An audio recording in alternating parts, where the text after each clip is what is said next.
Nosso assunto agora é o segundo turno das eleições. Nesse período, uma das notícias mais aguardadas é a divulgação das pesquisas de intenção de voto, consideradas um termômetro da corrida eleitoral.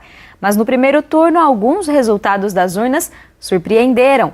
No Rio de Janeiro e em Minas Gerais, por exemplo, os candidatos a governador que venceram o primeiro turno apareciam em terceiro lugar nas últimas pesquisas de intenção de voto divulgadas antes da votação.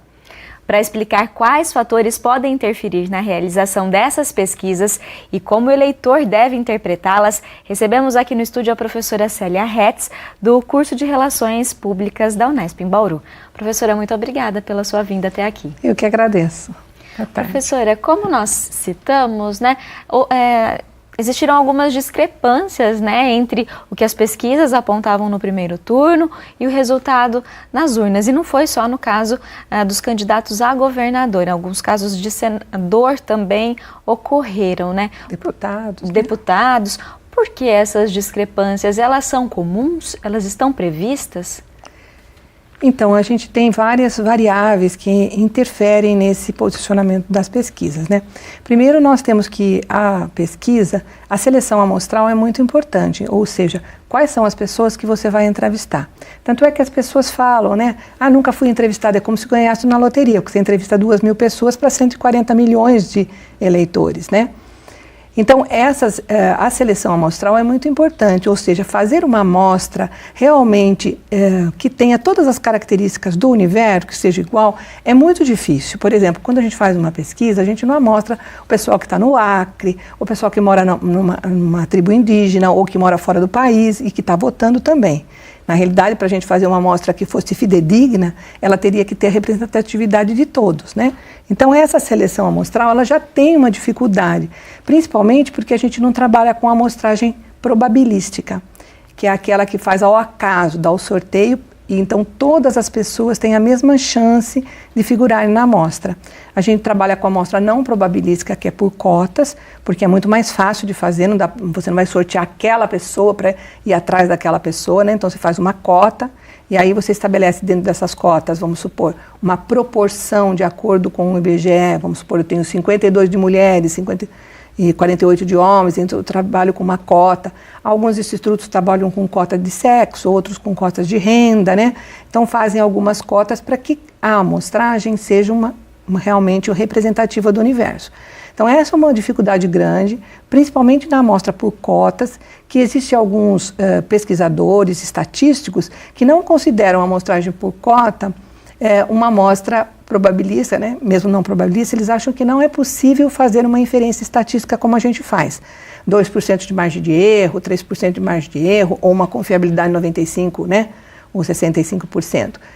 Eles, inclusive, colocam isso em xeque, dizendo que não é uma amostra probabilística, então que não há exatamente como você medir esse erro probabilístico, certo?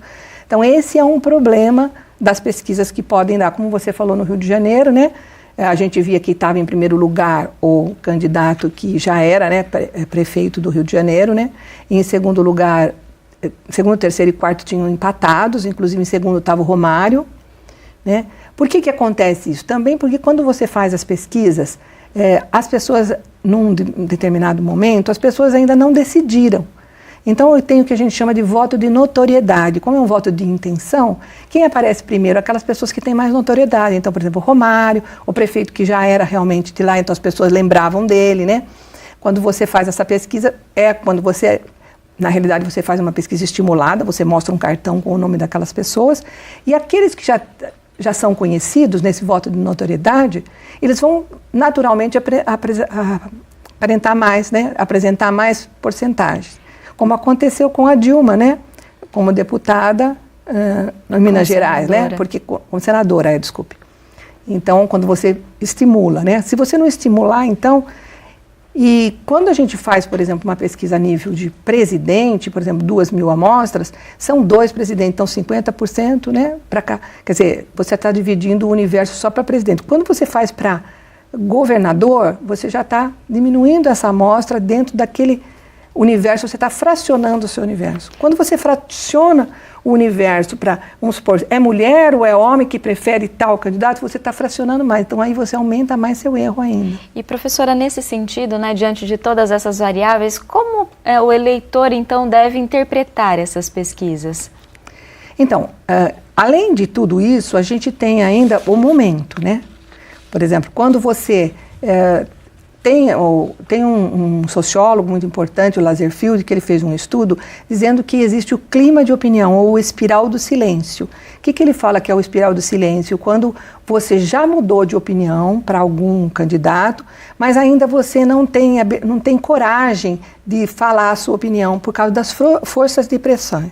Então, por exemplo, no caso do Bolsonaro especificamente, né, muitas pessoas já tinham mudado, já tinham intenção de votar nele, né, mas não tinham coragem de externar aquela opinião por causa das forças de pressão, que é esse espiral de silêncio. Você vai mudando em silêncio só na hora que você vota, e aquele voto, como o voto é secreto, né, de certa forma você não precisa externar, não precisa sofrer as pressões das pessoas que estão ao seu lado, que são contrárias, né? Você ainda não tem essa força. Então, uma das coisas que a gente deve avaliar é isso também. Estamos num clima onde existe espiral de silêncio? Nesse caso, eu acredito que a gente está para presidente, porque, como você vê, né, tem uma forte pressão aí, né, tanto para um como para outro, né? Inclusive, um cenário bastante polarizado, né? Inclusive dentro de famílias, você vê famílias, pais brigando com os filhos, gente que dá aula, né? Vê que os filhos estão contrários e começam a discutir com os pais, né? E isso vai refletir na pesquisa. Isso vai refletir na pesquisa, né? E também como que a gente poderia, então, fazer uma análise disso, né? Na realidade, essa pesquisa é uma tendência. E como que o eleitor acaba aproveitando desses dados? De certa forma, a gente tem uma parcela da população que quer votar naquele que está ganhando, que a gente chama voto Van Gogh, né? Ah, quero votar naquele que está ganhando porque eu não vou perder meu voto. Mas também tem uma parcela da população que quer votar naquele que está perdendo, que está contra o regime, etc. E tem uma parcela que é a parcela do eleitor mais escolarizado, que é aquele que vai fazer um voto útil. Ó, eu vou votar naquele que eu não ia votar naquele, mas no segundo lugar, mas como eu não tenho chance em terceiro lugar, eu vou votar no segundo porque eu não quero que o primeiro ganhe. Então aí eu uso um voto mais democrático, eu vou escolher dentro daquilo que eu acho, né? Porque nós não temos ainda nenhum mecanismo fora da pesquisa de opinião que mostre um pouco o cenário, a tendência, né? Qual seria o cenário? Dificilmente você saberia, não, como é que está? Porque você sabe o que está acontecendo ao seu redor. A sua família, as pessoas, mas todo mundo que eu conheço vai votar em X. Porque você está dentro de um segmento, você faz parte de um cluster, né? Então, você não sabe o que está acontecendo na população em geral, fora dali. Então, a pesquisa ela é um bom cenário, ela aponta um cenário, né? Um cenário com uma grande probabilidade, mas não que a gente possa medir, tanto é do Rio de Janeiro, que a gente viu que os 3 segundos lugares estavam com empate técnico, né? Então, essa flexibilidade que acontece é normal nas pesquisas acontecerem, porque a pesquisa de intenção é uma pesquisa que não é uma coisa que você já realizou uma ação, você tem intenção, mas até a última hora você pode mudar, né? Então, é como se fosse uma fotografia mesmo. Se a gente tirar uma fotografia numa sala de aula, onde está tendo a sala, depois de 5 minutos, saiu todo mundo, né? Então, todas aquelas pessoas que estão indecisas, né? Ou a maioria dos eleitores nossos podem mudar de opinião. Então, é uma fotografia do momento. Por isso que as pesquisas são feitas, né, até o último dia, né, e aí você vê que, inclusive, na pesquisa de boca de urna, a gente já tem um pouco mais de estimativa, porque as pessoas já votaram. Então, quem você votou? Mesmo assim, nas bocas de urna, o que você tem? Quanto que é feita a pesquisa de boca de urna? Às 8 horas da manhã. Então, quem que vota às 7, 7h30, 8 horas, 8h30? É um perfil de eleitor, né, já que tem também algumas características, e não é uma característica da amostra como um todo, porque tem aquele outro eleitor que vai votar só depois que foi na casa da avó, foi jantar, né, que vai deixar para a última hora, que é o eleitor mais despreparado e que também não tem muito interesse nas eleições, né? Então, tudo isso vai impactar nos resultados da pesquisa. Tá certo, professora. Eu agradeço a sua participação hoje aqui com a gente.